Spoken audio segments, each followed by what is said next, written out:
Bismillahirrahmanirrahim. Assalamualaikum warahmatullahi wabarakatuh. Alhamdulillah rabbil alamin wassalatu wassalamu ala asyrafil anbiya'i wal mursalin wa ala alihi wa sahbihi ajma'in. Allahumma la ilma lana illa ma 'allamtana innaka antal alimul hakim. Allahumma 'allimna ma yanfa'una wanfa'na bima 'allamtana wa zidna ilma. اللهم إنا نسألك علما نافعا ورزقا طيبا وعملا متقبلا اللهم لا سهل إلا ما جعلته سهلا وأنت تجعل الحزن إذا شئت سهلا. Ibu-ibu dan akhwat yang dimuliakan Allah Subhanahu wa taala, alhamdulillah segala puji bagi Allah yang senantiasa mencurahkan nikmat dan karunia-Nya kepada kita. Salat dan salam semoga dan anugerah Allah Subhanahu wa taala kepada Nabi kita Muhammad sallallahu alaihi wasallam. Allahumma shalli ala Muhammad wa ala ali Muhammad.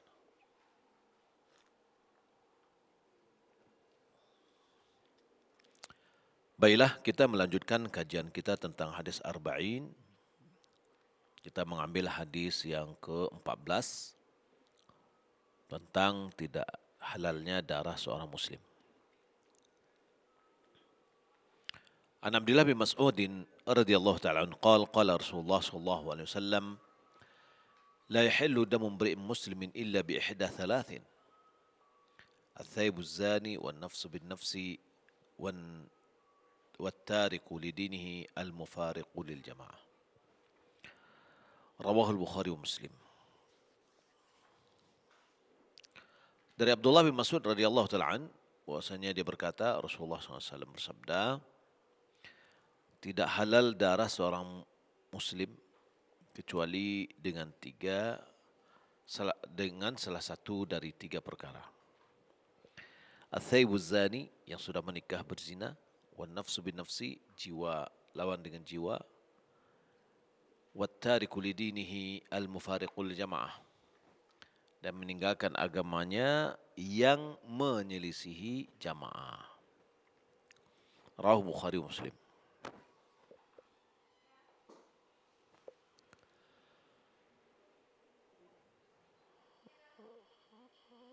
Hadis ini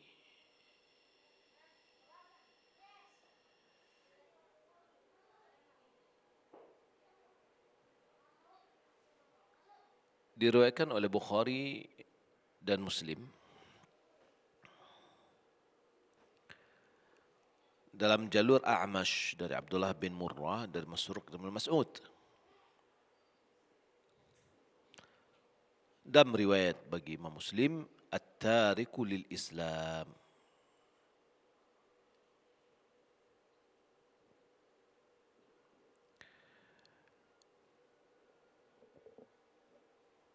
bahwasanya yang dalam riwayat Imam Muslim at-tariku lidini, yakni at-tariku lil Islam, meninggalkan agama Islam.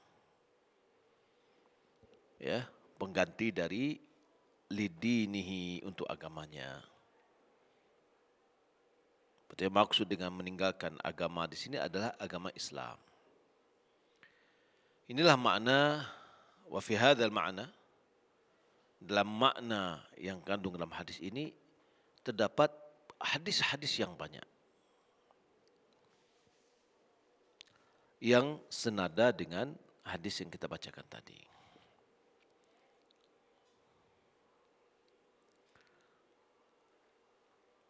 Jadi hukum asal dari seorang muslim ini darahnya terjaga.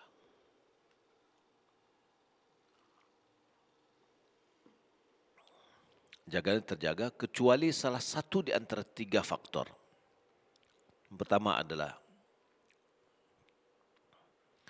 thaybuz zani. Yang kedua adalah an-nafsu bin nafs. Yang ketiga adalah at-tariku li jama'atihi wal mufariqu lil jama'ah.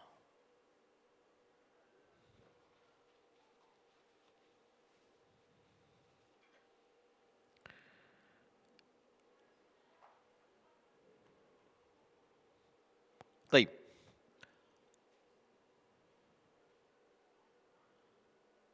Kalau kita lihat wal qatlu bi kulli wahidatin min hadhil khisal, muttafaqun alaihi bainal muslimin. Pembunuhan dengan salah satu di antara ini disepakati bagi kaum muslimin. An-nafsu bin nafs. Taib. Adapun zina, amma zina al-thayyib. Zina al-thayyib. Apa makna zina? Zina al-thayyib yaitu zina yang dilakukan oleh orang yang sudah berumur, yang sudah menikah. Baik masih di dalam ikatan pernikahan atau dia sudah bercerai. Fa'ajma al-muslimuna ala anna haddahu ar-rajmu hatta yamut. Sepakat kaum muslimin bahawa ketetapan hukumnya adalah dirajam dengan batu sampai dia meninggal dunia.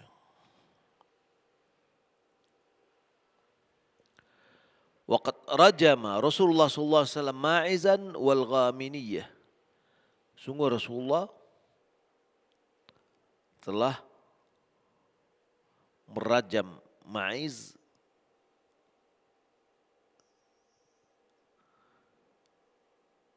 wal Ghamidiyah.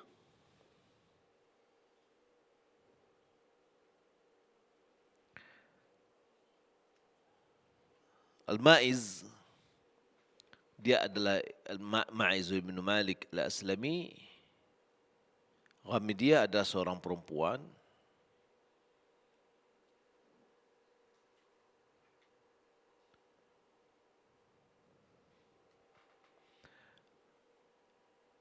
min Ghamidi, ya.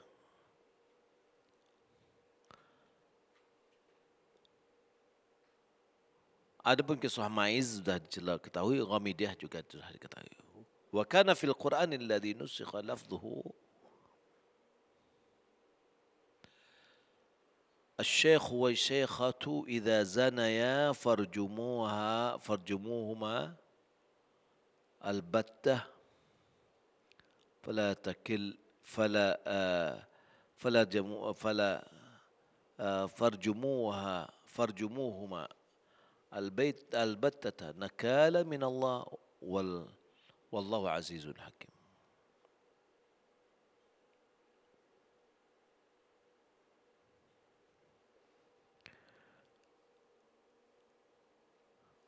Dalam ayat yang dimasukkan, laki-laki dewasa dan perempuan dewasa sudah lanjut usia.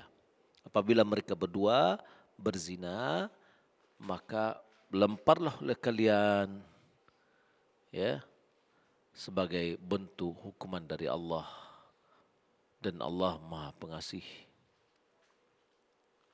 Wallahu azizun hakim. Allah Maha Perkasa dan Maha Bijaksana.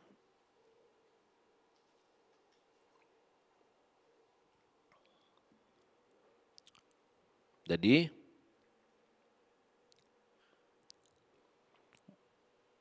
baik laki-laki maupun perempuan, kalau dia sudah pernah menikah, nikah yang sahih, lalu dia melakukan perselingkuhan, maka di dalam hukum Islam dia boleh dirajam. Malahan Nabi telah merajam Ma'iz dan Ghamidiyah. Adapun an-nafsu bin nafs, jiwa dengan jiwa. Fama'nahu, maknanya annal mukallafa idza qatala nafsan bighairi haqqin 'amdan fa innahu yuqtalu biha. Bahwasanya maknanya orang yang dibebani tugas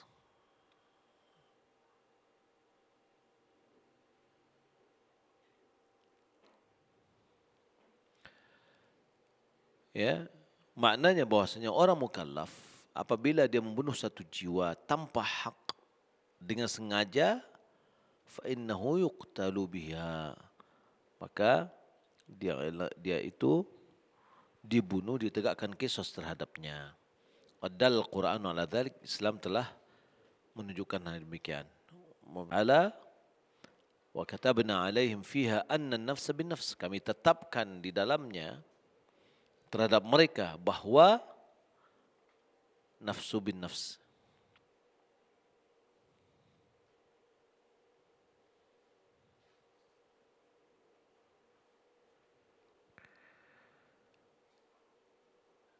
Jadi dalam surah Al-Maidah ayat 45 sudah jelaskan an-nafsu bin nafs. Juga firman Allah dalam surah Al-Baqarah ayat 178, ya ayyuhalladzina amanu kutiba alaikumus shiyam, ya ayyuhalladzina amanu kutiba alaikumul qisasu fil qatla. Hai orang-orang yang beriman, telah datang kewajiban kepada kalian untuk qisas di dalam, yakni ya ayyuhalladzina amanu kutiba alaikumul qisasu fil qatla. Telah diwajibkan padamu melaksanakan pembunuhan terhadap yang terbunuh. Al-hurru bil-hurri wal-'abdu bil-'abdi wal-untha bil-untha. Merdeka sama dengan merdeka, budak sama budak. Dan perempuan pun, untha, perempuan-perempuan juga, ya, bil-untha. Kalau perempuan ada yang membunuh, maka perempuan juga yang dibunuh. Wa amma tariku lidinihi, adapun karena meninggalkan agamanya, al-mufariqu lil jamaah, yang menyelisihi persatuan kaum muslimin, fal muradu bihi man tarakal islam wazdadat minhu.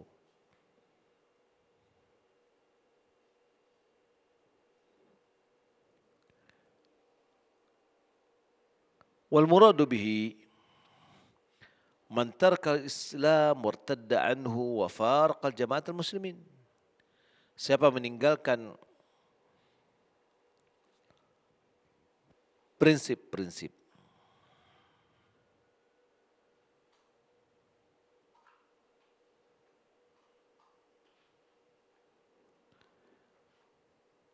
orang yang meninggalkan agamanya, tentu dia akan memisahkan dirinya dari kaum muslimin.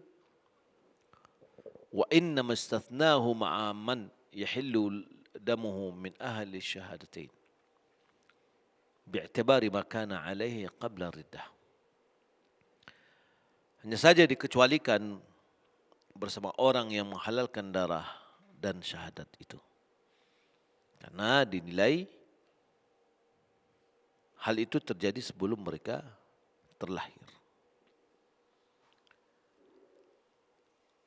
Wa hukmul islami lazimun lahu ba'daha. Hukum Islam ini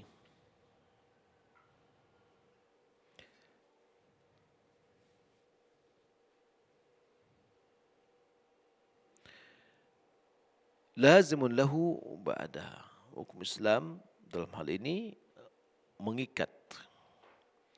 Walihada fa innahu yustatab, karena oleh kerana itu dia diminta untuk minta bertobat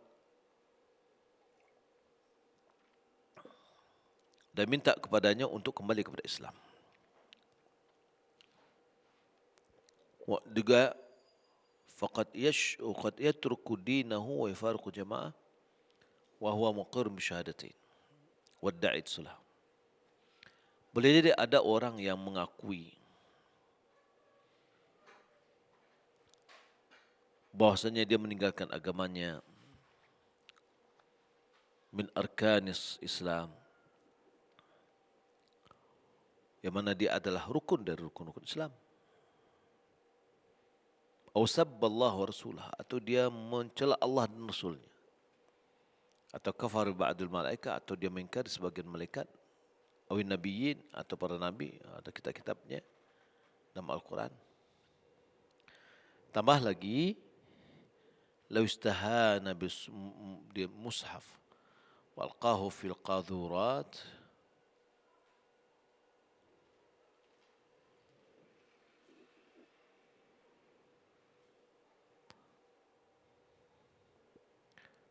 awjadu ma yul'abu min ad-dini bid-darurati kas-salati wa ma ashbaha dhalik mimma yukhriju 'anid din.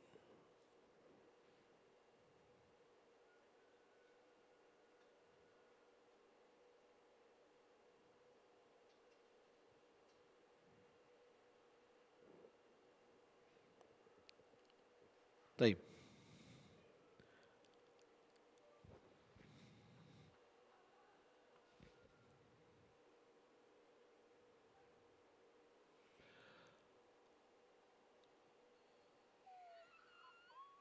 Saya ulangi, wa yatlubul minhu al-audata ila al-Islam, diminta kepada untuk kembali kepada Islam setelah diminta untuk bertaubat, menyadari kesalahannya, untuk keluar dari agama Islam, diminta dia untuk kembali lagi. Begitu juga faqad yatruku dinahu wa yafariqul jamaah. Boleh jadi dia meninggalkan agamanya dan memisahkan jamaah. Wa huwa muqirrun bi syahadatain, sementara dia adalah orang yang mengakui kedua syahadat. Wa yad'i al-Islam, dia mendakwahkan Islam. Kama idza jahada syai'an min arkan Islam, sama dengan orang yang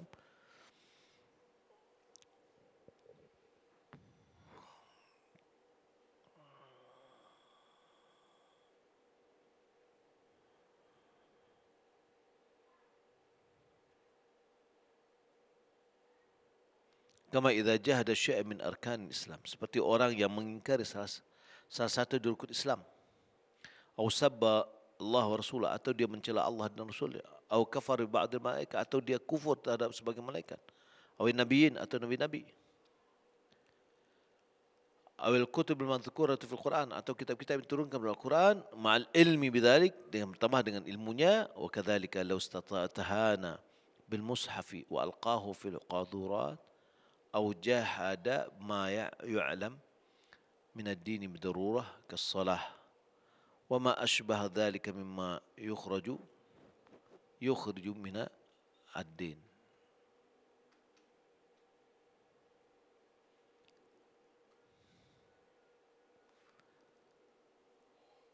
Kemudian qauluhu at-tariku lidinihi mufariq li jamaah,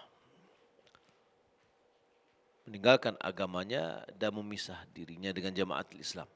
Yadullu ala annahu law taba, ini menunjukkan kalau seandainya dia bertobat, wa raja'a ila Islam, dia kembali kepada Islam, lam yuqtal, dia tidak akan dibunuh. Li'annahu laysa bitariki dinihi ba'da khurujihi wala muqaranatin lil jamaah.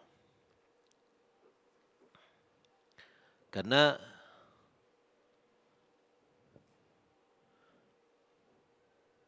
dia tidak akan meninggalkan, laisa bitariki lidinihi ba'da ruju'ihi, dia tidak akan meninggalkan agamanya setelah dia yang lain rujuk. Wala mufariqan lil jamaah, tidak menyisihi jamaah.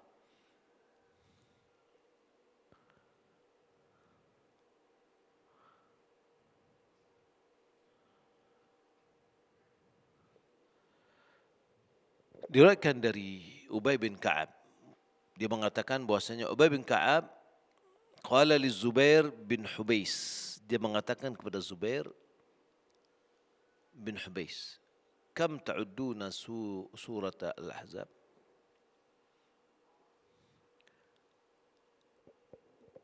berapa engkau menghitung kebahagiaan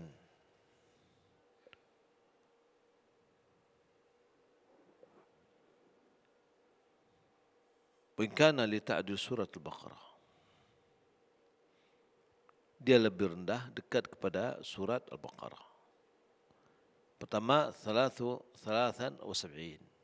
Tahap pertama ada 75 ayat.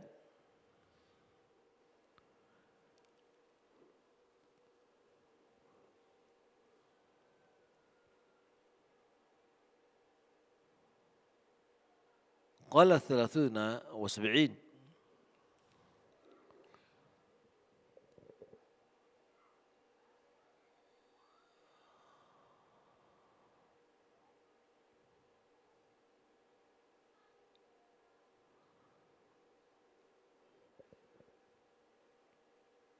Kam tu'adduna surat Al-Ahzab, berapa engkau menghitung surah Ahzab ini? Qala 73. 73. Faqala Ubay, walladhi yahlifu bihi, demi zat yang Ibn Mas'ud bersumpah, idza zana ya farjumuha albatta nakala min Allah wallahu azizul hakim, apabila mereka, ya, apabila dia berzina, maka lemparlah dengan batu sebagai hukuman dari Allah dan Rasulnya. Intinya adalah kalau kita lihat dalam hadis tadi, kita tidak boleh sembarangan menghalalkan darah orang. Sebenarnya tidak semena-mena mengkafirkan orang.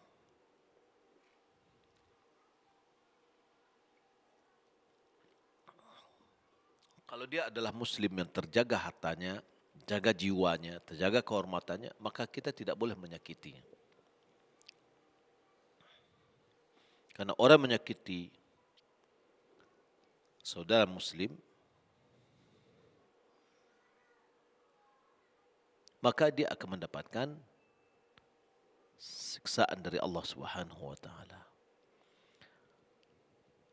Maka dalam hadis ini menunjukkan bahawa pertama, darah seorang muslim itu terjaga.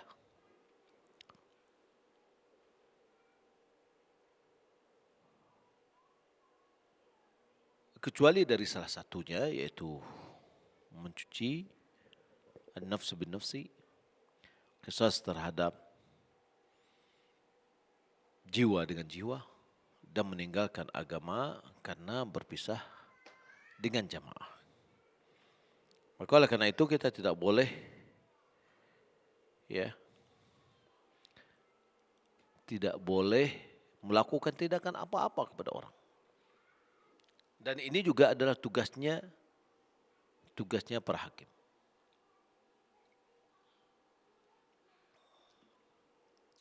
Menghukum seseorang tidak boleh. Darahnya terhormat, darahnya terjaga.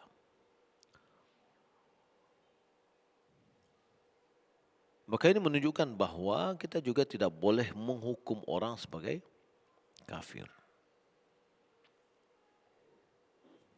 Dan ini bukanlah menunjukkan mereka kafir. Karena di dalam masalah ini, ats-tsayibuz zani, dia orang muslim jatuh kepada perbuatan zina yang dia sudah menikah, maka dihukum rajam. Hukum rajam ini kalau ini sampai mati. Ya, karena ini ketentuannya. An-nafsu bin nafsi, jiwa dengan jiwa. Maksud di sini adalah qisas. Orang yang membunuh orang lain, maka diqisas kepada dirinya, dia terbunuh juga. At-tariku lidinihi, orang yang meninggalkan agamanya, yang menyelisihi kaum muslimin. Maka ini adalah hal-hal yang perlu kita pelajari dengan baik, bahwa ketika kita berada di atas jalan yang lurus, orang muslim, ya, maka harta kita, kehormatan kita, ya, akan menjadi terhormat, dijaga dengan baik. Wallahu a'lam.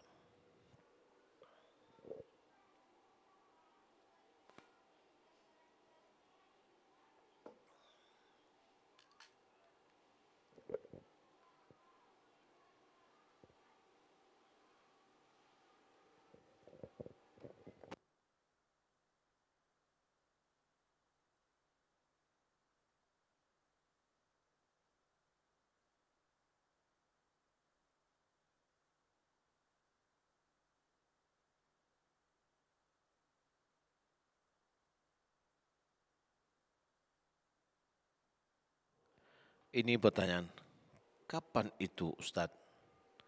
Darah seorang muslim menjadi halal, bukankah darah seorang muslim itu haram ditumpahkan? Ya, betul. Darah seorang muslim itu haram ditumpahkan. Tapi kapan boleh? Apabila terjadi yang pertama, karena dia berzina, hukumnya rajam.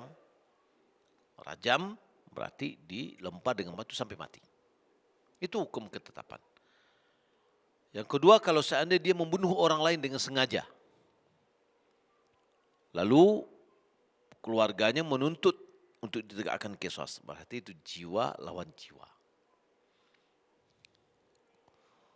At-tariku lidinihi, orang yang meninggalkan agama, makanya kalau ulama ditangkap dulu orang tadi, dijelaskan kepada dia tauhid, jika seandainya dia tidak terima,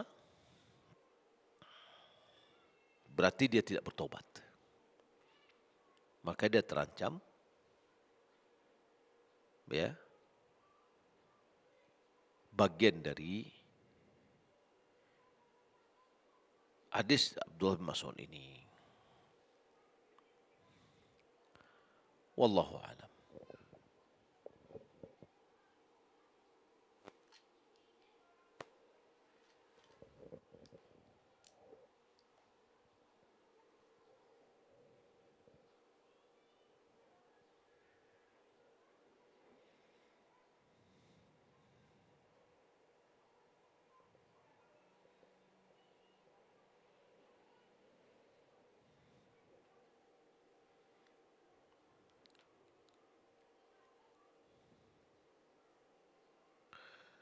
Ada pertanyaan, seorang hamba mendapatkan pengampunan di malam Lailatul Qadar.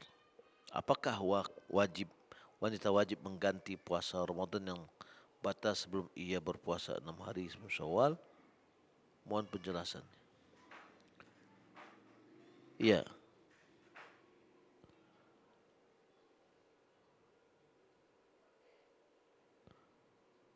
apa menjadi tanda seorang itu diampuni, dapat pengampunan dalam Lailatul Qadar? Ulama mengatakan tandanya adalah dia adalah semakin baik beragama. Selesai satu, dia beramal lagi. Selesai satu, beramal lagi. Terus begitu.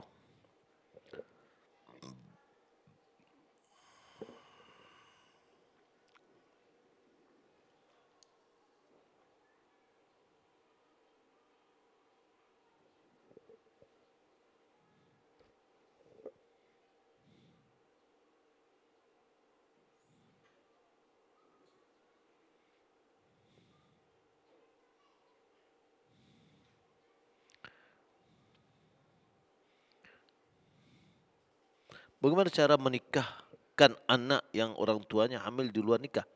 Sementara pencatatan di akte lahir negara ini adalah anak kandung ibu angkatnya. Pertama, pernikahan anak lahir dari luar nikah, maka dia adalah anak ibunya. Bapaknya tidak ada nasab dengan dia. Maka dinikahkan oleh tukang qadi. Ya, KUA.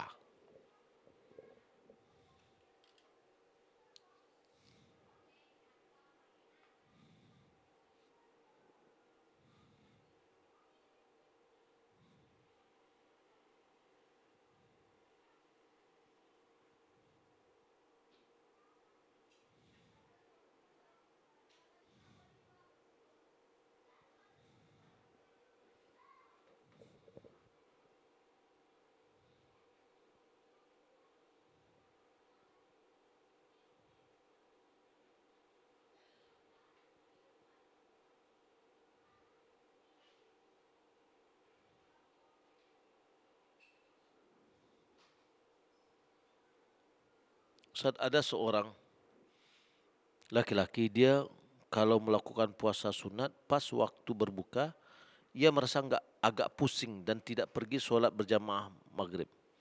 Hal ini sering kejadiannya, Ustaz. Apakah lebih baik dia tidak melakukan puasa sunat daripada dia meninggalkan solat berjamaah maghrib? Ya, kita coba. Bahwasanya boleh dia puasa sunat dan tidak ada yang mengatakan dia afdal. Karena puasa dengan solat itu berbeda. Maka dia tetap berpuasa, berupaya mengatakan kepadanya untuk tetap pergi ke masjid.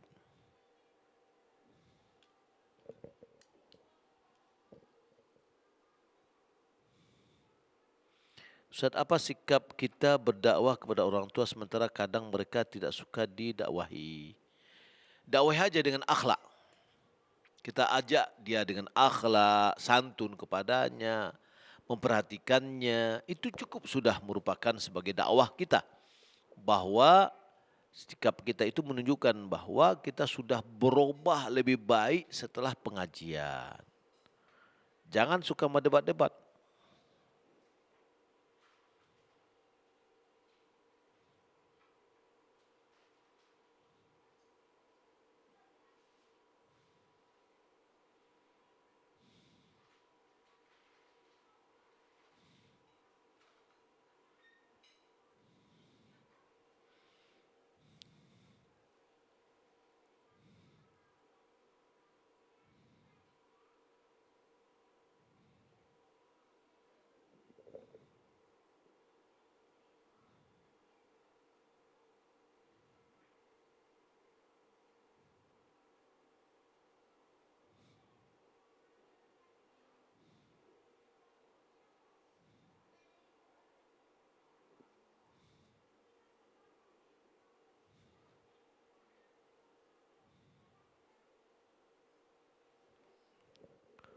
Baik.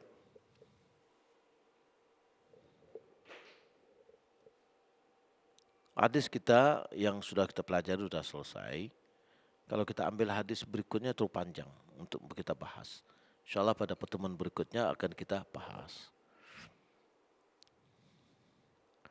Izin bertanya Ustaz, bolehkah qada puasa wajib di hari-hari puasa sunat seperti hari Senin, Kamis dan Ayyamul Bid? Bagaimana pahalanya Ustaz? Apakah double atau terhitung sebagai puasa qada saja? Puasa qada itu sama dengan wajib. Tidak bisa digabungkan dengan yang lain. Puasa yang niatnya digabungkan itu adalah puasa yang selevel. Yaitu puasa sunat ya sama puasa sunat. Puasa wajib tidak bisa. Kalau kita mengqadanya pada hari-hari yang tadi boleh, tapi kita hanya mendapatkan satu uh, apa namanya uh, satu pahala saja, yaitu puasa wajib, karena itu adalah mengqadanya. Baik, wallahu alam. Kita cukup sampai di sini dulu kajian kita menjelang kita kajian nanti setelah asar insyaallah. Ya, mudah tauhid. Barakallahu fikum. Assalamualaikum warahmatullahi wabarakatuh. Bismillahirrahmanirrahim. Assalamualaikum warahmatullahi wabarakatuh. Innal hamdalillah nahmaduhu wa nasta'inuhu wa nastaghfiruh wa na'udzu billahi min shururi anfusina wa min sayyiati a'malina. May yahdihillahu fala mudilla lahu wa may yudlil fala hadiya lahu. Wa asyhadu an la ilaha illallah wahdahu la syarika lah wa asyhadu anna Muhammadan abduhu wa rasuluh. Allahumma salli wa sallim ala nabiyina Muhammad wa ala alihi wa sahbihi ajma'in. Amma ba'd. Kita akan mempelajari kitab tauhid pada sesi kedua setelah solat asar ini. Bab asy-syafa'ah. Bab asy-syafa'ah.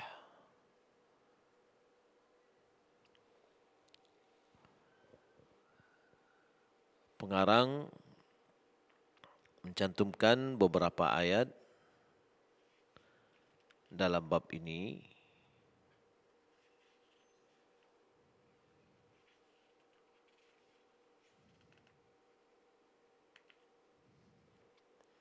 Yang pertama, Allah Subhanahu wa taala berfirman, "Wa anzir bihil ladzina yakhafuna an yuhsyaru ila rabbihim laisa lahum min dunihi waliyyun wala syafi'." Dan berilah peringatan dengan apa yang telah diwahyukan kepadamu, yaitu orang-orang yang takut akan dikumpulkan kepada Rabb mereka, sedang mereka tidak memiliki selainnya pelindung dan pemberi syafaat. Ya. Wa anzir bihil ladzina yakhafuna an yuhsyaru ila rabbihim laisa lahum min dunihi waliyyun wala syafi'. Berilah peringatan dengan apa yang diwahyukan kepadamu. Siapa yang diberi peringatan? Orang-orang yang takut untuk dikumpulkan kepada Rabb mereka, sementara mereka tidak memiliki pelindung, tidak memiliki pemberi syafaat selain daripada Allah Subhanahu wa taala.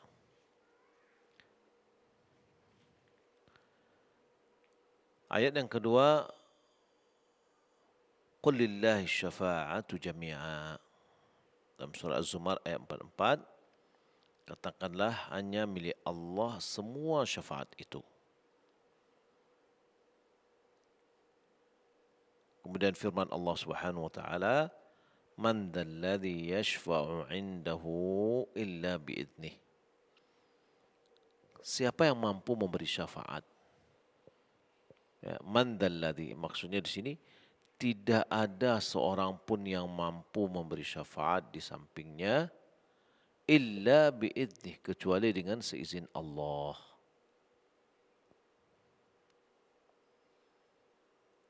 Firman Allah Subhanahu berikutnya dalam surat An-Najm, wa kam min malakin fis samawati la tughni syafa'atuhum syai'a illa min ba'di an ya'dzana Allahu liman yasha'u wa yarda. Berapakah banyaknya malaikat di langit yang syafaat mereka tidak berarti sedikit pun kecuali setelah Allah mengizinkan bagi siapa yang Dia kehendaki dan Dia ridai. Yani syafaat itu tidak bermanfaat kecuali setelah seizin Allah bagi siapa yang dikehendaki dan diridai oleh Allah. Kemudian firman Allah, qul ud'u alladhina za'amtum min dunillah la yamlikuna mithqala dzarratin fis samawati wala fil ardi wama lahum fihima min syirkin wama lahum minhum min zahir. Katakanlah, serulah, iaitu berdoalah, memintalah kepada orang-orang yang kamu anggap sebagai Tuhan selain Allah, yang mereka tidak memiliki kekuasaan sebesar debu pun, baik di langit maupun juga di bumi. Dan sekali-kali mereka tidak memiliki andil apapun dalam keduanya, langit dan bumi itu. Dan tidaklah ada di antara mereka yang menjadi pembantu baginya.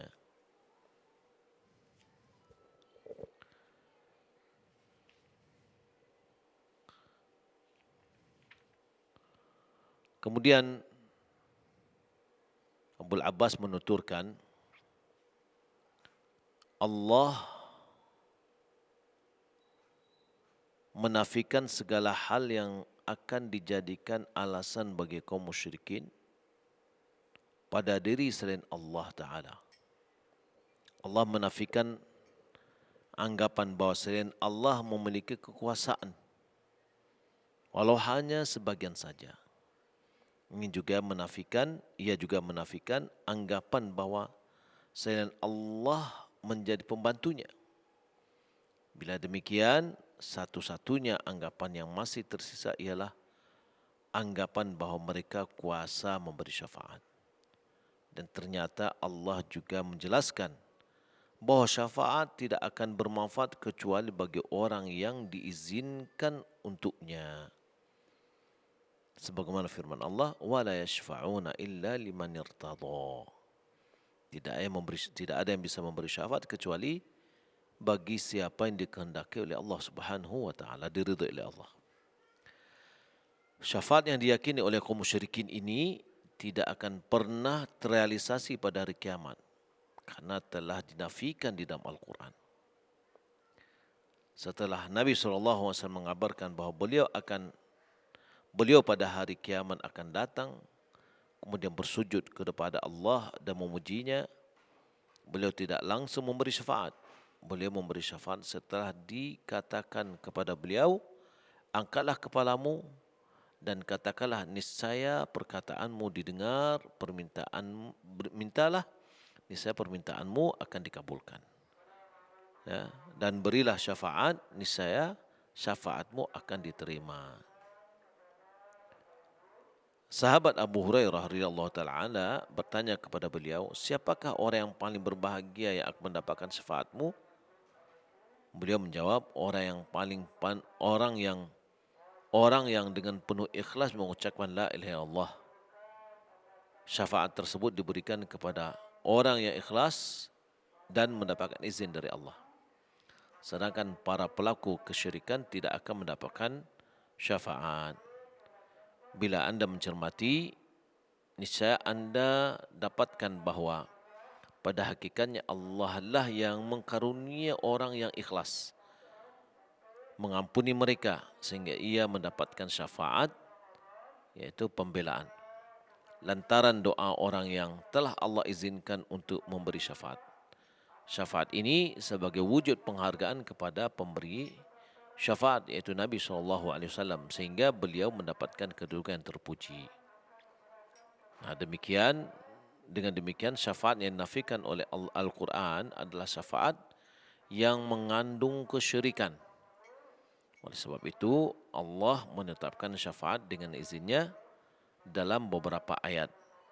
Dan Nabi juga telah menjelaskan bahawa syafaat tidak akan diberikan kecuali kepada orang yang bertauhid dan ikhlas. Inilah ungkapan yang diungkapkan atau yang ditulis oleh Syekh Muhammad Al-Wahhab di dalam kitab Asy-Syafa'at. Kalau kita lihat, yang pertama bahwa syafaat itu adalah milik Allah. Ya, syafaat itu milik Allah. Tidak ada yang bisa memberikan syafaat. Karena semua syafaat itu milik Allah. Allah berfirman, "Qul lillahi syafa'atu jami'a." Ya. Syafaat ini baru bisa diberikan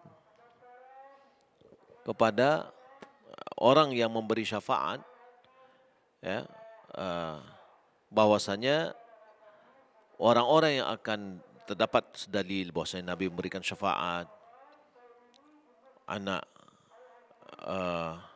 yang meninggal dunia sebelum balik juga bisa memberikan syafaat kepada orang tuanya. Orang mukmin bisa memberikan syafaat kepada mukmin yang lain. Nah, ini bagaimana nih? Jawabannya adalah bahwa pertama, syafaat itu semua hanya milik Allah Subhanahu wa taala.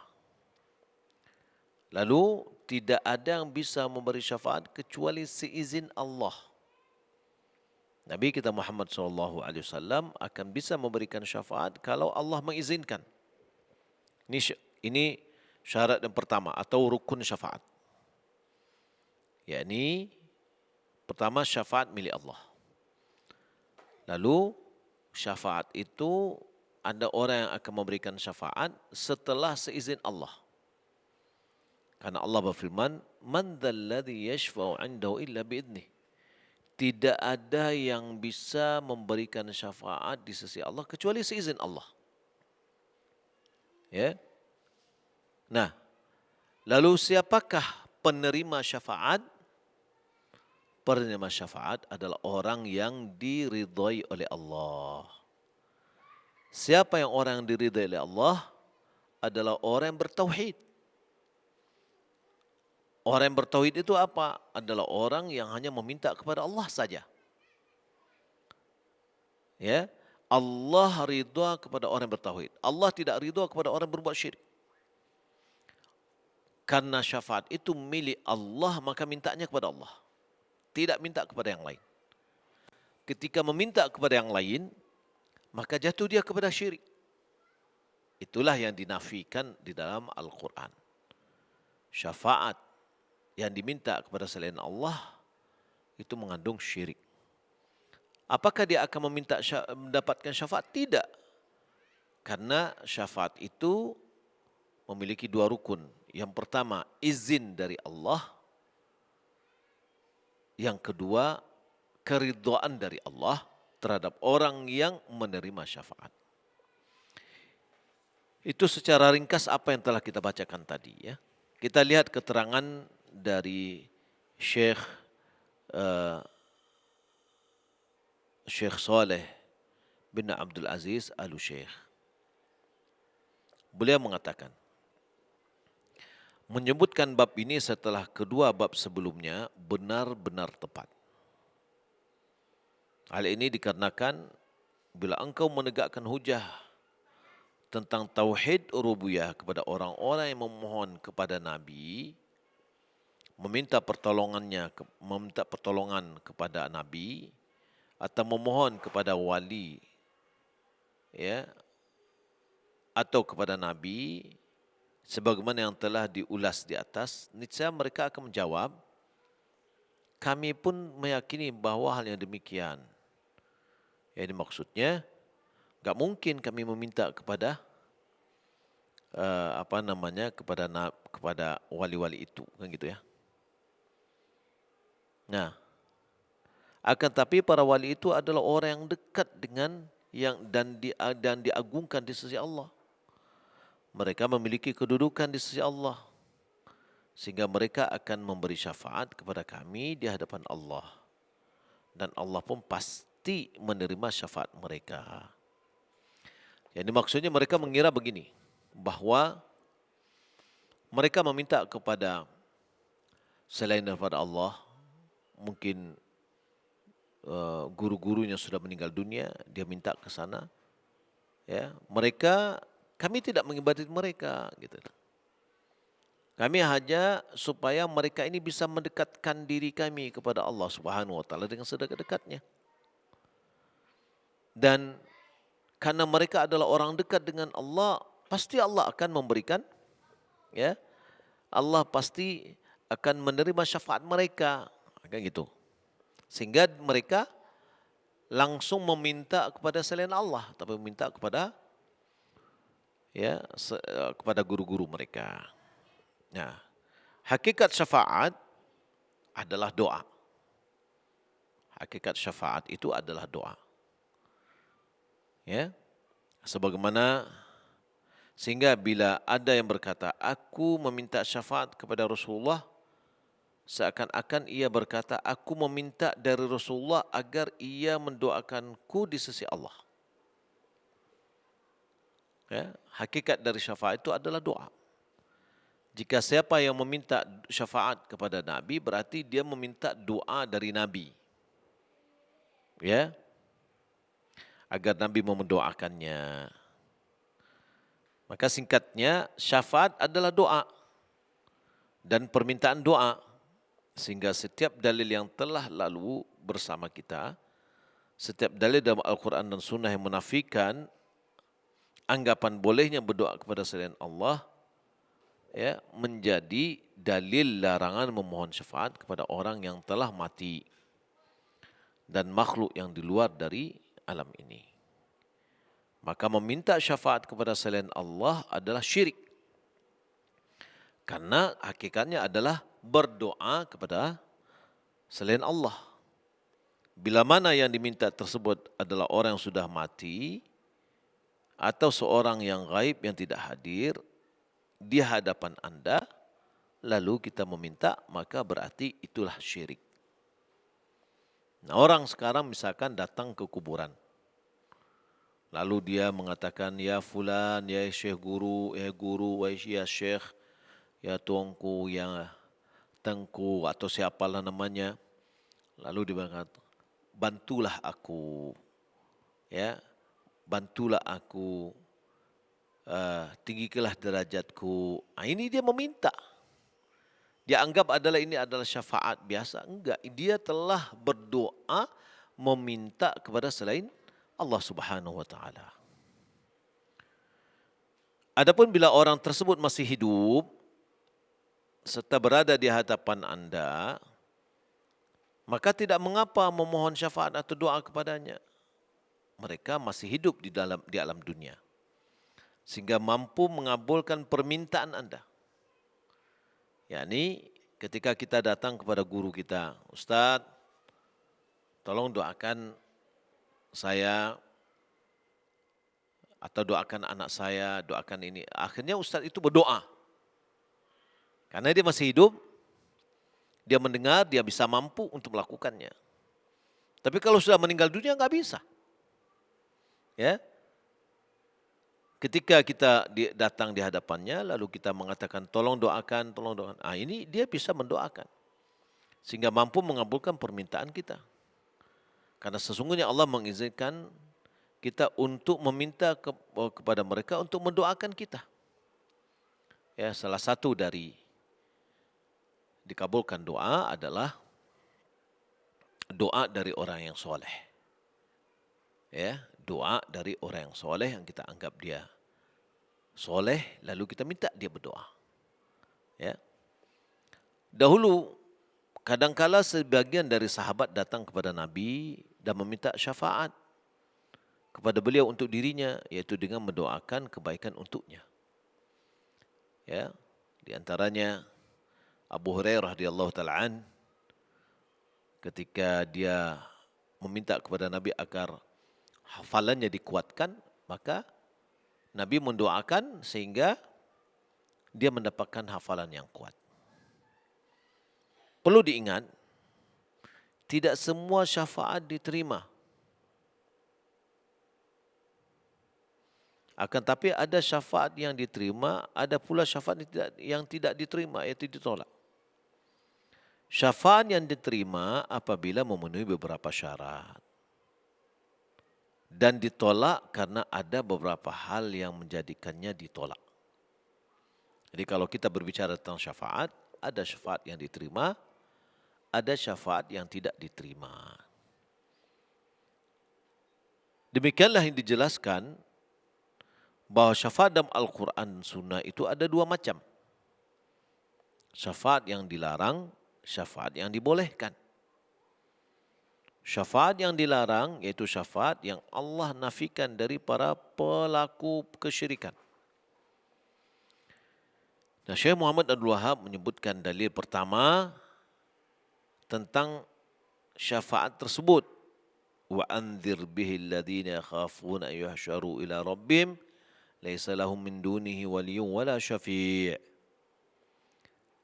Ya, berilah peringatan dengan apa yang diwahyukan kepadamu.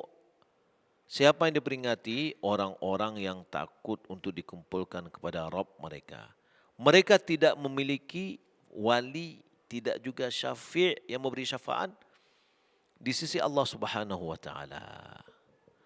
Syafaat ini dinafikan dari semua manusia kecuali dari orang-orang yang bertauhid.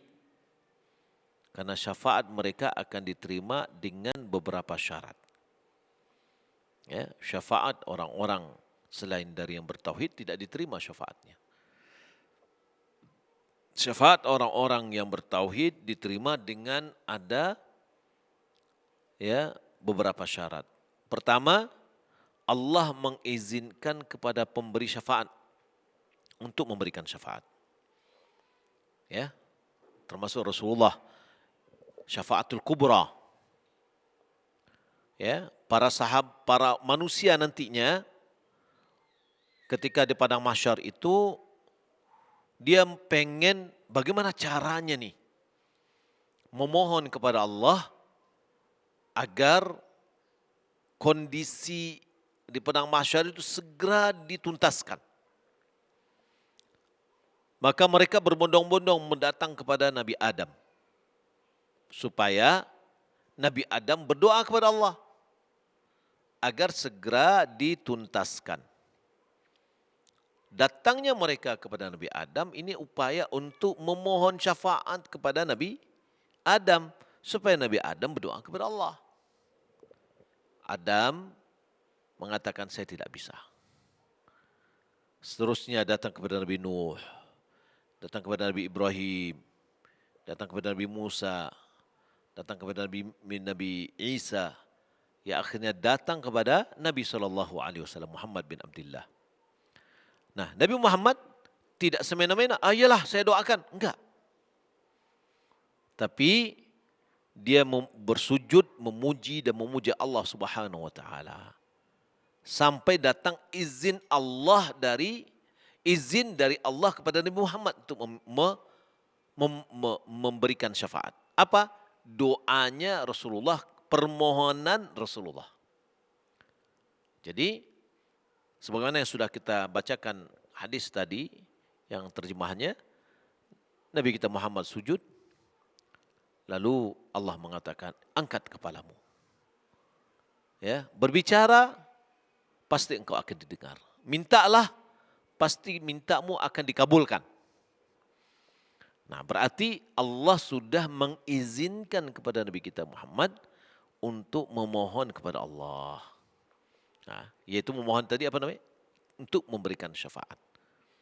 Yang kedua, Allah ridha kepada pemberi syafaat dan juga ridha kepada orang yang diberi syafaat. Allah ridha kepada orang yang memberi syafaat. Ya. Dan ridha juga kepada penerima syafaat. Yang pemberi syafaat siapa? Rasulullah tadi. Ya, kalau seandainya kita gambarkan tadi lagi, anak kecil yang meninggal dunia sebelum dia baligh, dia bisa memberikan syafaat kepada orang tuanya. Nah, anak kecil ini akan beri syafaat kepada orang tuanya setelah seizin Allah. Ya, setelah seizin Allah. Kalau Allah sudah mengizinkan, barulah dia memohon kepada Allah untuk syafaat terhadap orang tuanya. Tapi orang tuanya bagaimana? Jika orang tuanya bertauhid, maka Allah akan berikan syafaat kepada dia. Tapi kalau tidak bertauhid, maka tidak bermanfaat syafaatnya sama sekali. Ya, karena Allah ridha dengan tauhid dan tidak ridha dengan syirik. Ya. Dengan demikian, pada hakikatnya yang memberi syafaat adalah Allah, bukan yang lain. Inilah yang mendasari Syekh Muhammad bin Abdul Wahab setelah menyebutkan ayat di atas untuk menyebutkan firman Allah, qul lillahi syafa'atu jami'a. Katakanlah wahai Muhammad, hanya milik Allah syafaat itu semuanya. Atau semua syafaat itu hanya milik Allah. Dan pada hakikatnya orang-orang yang beriman serta orang-orang selain mereka tidak memiliki seorang pun pembela dan pemberi syafaat selain Allah. Bahkan semua syafaat harus dengan seizin dan keridhaan Allah Subhanahu wa taala. Maka kesimpulannya, syafaat bermanfaat, akan tetapi dengan syarat-syarat. Ya, oleh karena itu beliau menyebutkan dua ayat setelahnya. Man dzalladzi yashfa'u 'indahu illa bi'idnih. Tidak ada yang dapat memberikan syafaat di sisinya kecuali dengan seizin Allah. Ini satu. Ya. Yang kedua ayat berikutnya, wa kam mim malakin fis samawati la tughni syafa'atum syai'an illa min ba'di ay ya'dzana Allahu liman yasha' wa yarda. Dan betapa banyak para malaikat di langit yang syafaat mereka tidak ada berguna sedikit pun kecuali Allah telah mengizinkan untuk orang yang dikehendakinya dan Allah sudah meridainya. Nah, ini keridhaan Allah hanya dengan tauhid. Allah tidak ridha dengan orang yang berbuat syirik. Nah, ini inti dari syafaat. Ya. Syafaat yang diminta kepada selain Allah manfi, tidak sah. Itu jatuh kepada syirik. Kenapa? Karena syafaat itu milik Allah. Ya. Nah, jadi ketika syafaat itu milik Allah, mintalah kepada Allah. Ketika kita minta kepada Allah, Allah akan menunjuk orang-orang yang akan memberi syafaat. Dengan seizin Allah Subhanahu wa taala, dan Allah meridhoinya, dan Allah meridhoi juga orang yang penerimanya, kita yang bertauhid. Ya, syafaat itu kan sebenarnya permohonan yang diajukan oleh orang yang permohonannya didengar. Ya, kalau kita lihat sekarang ini, kita mau pergi ke gubernur. Ya, biasanya kita ke gubernur itu kita nggak dikenal oleh orang. Apakah permintaan kita langsung didengar? Enggak. Ya, tapi kita minta kepada tim sukses. Nah, tim sukses dia meminta kepada gubernur, Pak tolong bantu kawan Boko. Ini berarti kawan iku payah ke tim sukses untuk meminta syafaat kepada gubernur. Tapi di manusia lancang dia minta. Tanpa diizin pun dia meminta. Tapi di sisi Allah Subhanahu wa taala tidak ada yang bisa memberikan syafaat kecuali seizin Allah. Karena syafaat itu pada hakikatnya adalah ya miliknya Allah Subhanahu wa taala semuanya. Maka mintalah kepada Allah, lalu Allah akan memberikan syafaat kepada siapa yang diridainya. Wallahu ta'ala alam, ini yang dapat kita sampaikan, semoga bermanfaat. Ya. Wassalamualaikum warahmatullahi wabarakatuh. Mungkin ada tanya jawab, kita masuk pada tanya jawab.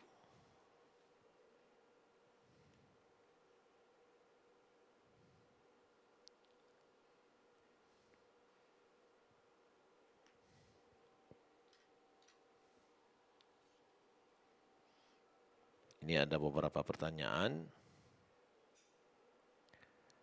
Ana mau bertanya, apakah ana harus mengganti puasa ana yang pada waktu itu lagi hamil yang sudah dibayar fidyah?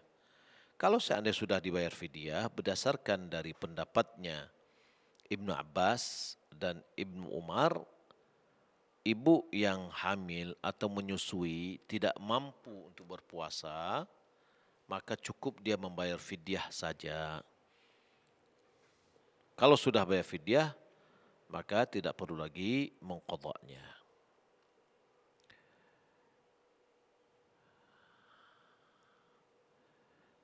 Jika saat puasa Ramadan tahun sebelumnya kita tidak bisa berpuasa dikarenakan hamil atau menyusui, maka untuk mengganti puasanya harus mengqadha' atau bayar fidyah saja atau keduanya.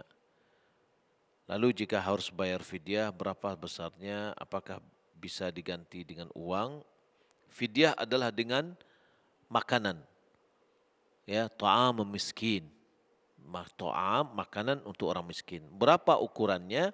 Setengah fitrah. Yaitu setengah sa'. Berarti kalau satu sa' itu 3 liter atau 3 kilo, berarti 1,5 kilo untuk satu harinya. Satu hari tidak berpuasa, ya. Untuk satu hari tidak berpuasa 1,5 kilo. Maka dikalikan.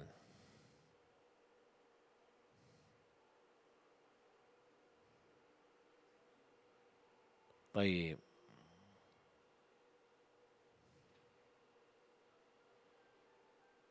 Assalamualaikum ya Ustazi.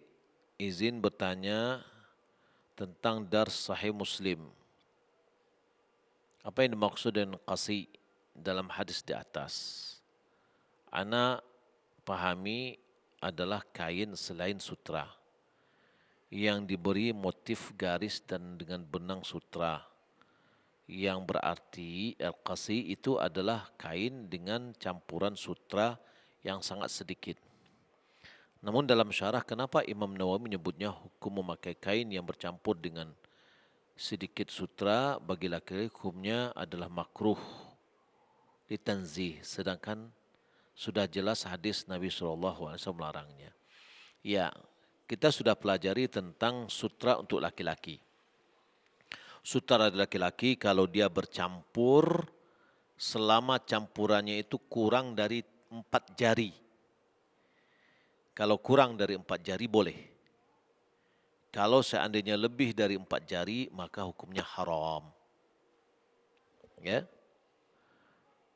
Berbeda dengan emas. Emas bagi laki-laki adalah haram dan tidak boleh apapun yang bercampur dengan emas, maka dia adalah haram. Ya, kemudian ini pertanyaan, qad rajama an-nabi ma'izan wal ghamidiyah. Wa kana fil Qur'an alladhi nusikha lafdhuhu wasyaykhu wasyaykhatu idza zanaya farjamu al-battata. Yani battah itu sama sekali gitu loh. Penegasan. Al-battah itu penegasan. Yang hanya di apa namanya? Al-battah. Al-battah itu adalah penegasan bahwa harus dirajam nakalan sebagai hukuman minallah wallahu azizun hakim.